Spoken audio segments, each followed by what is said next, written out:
तमे कहा पाई सावित्री ओषा करुछ वर्षा मो नारे केस देई ए सिंदूर पिंधुच कहा पाई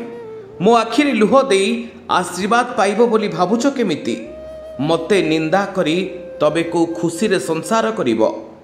वर्षा मु सुनिली तमे आज सावित्री व्रत पालन करुछ ए कथा सुनी मते प्रथमे भारी खुशी लागिला पुणी कौन गोटे भाभी देई मो मनटा दुखरे भांगी गला। हाँ प्रथमे तुमको मो परिचय देवाकू भूली जाइछि किंतु तमे तो मते ठीक चिन्हि पारुथिबो। मु तमर सेई हतभागा स्वामी अनुभव महांती कहूछि जहा सहित छाड़पत्र पाई कोर्ट रे तमर केस चलीछि आउ तमे ए सावित्री ओषा करुछ सुनी मते केमिति केमिति फीलिंग्स होछि तमे कहि परिबो वर्षा तमे कहा पाई ए सावित्री व्रत पालन करुछ कहि परिबो वर्षा मो नारे केस देई पुणी सिंदूर पिंधुच कहा पाई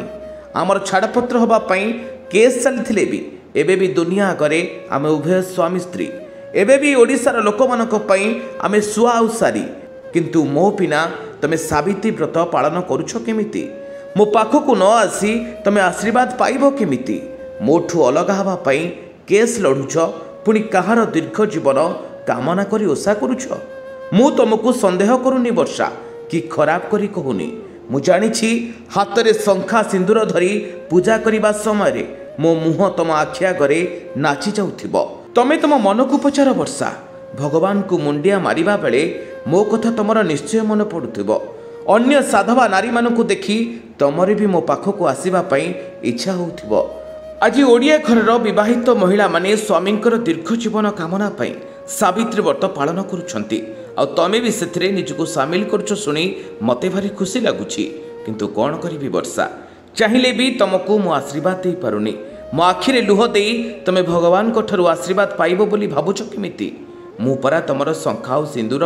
मते निंदा करी तमे खुशी रे संसार करिबो केमिति तथापि भगवान तमर सब इच्छा को पूरण करंतु बोली मु इच्छा करुछि आ तमे सब बेले खुशी रे ढो बोली मु चाहूछि। आगामी वर्ष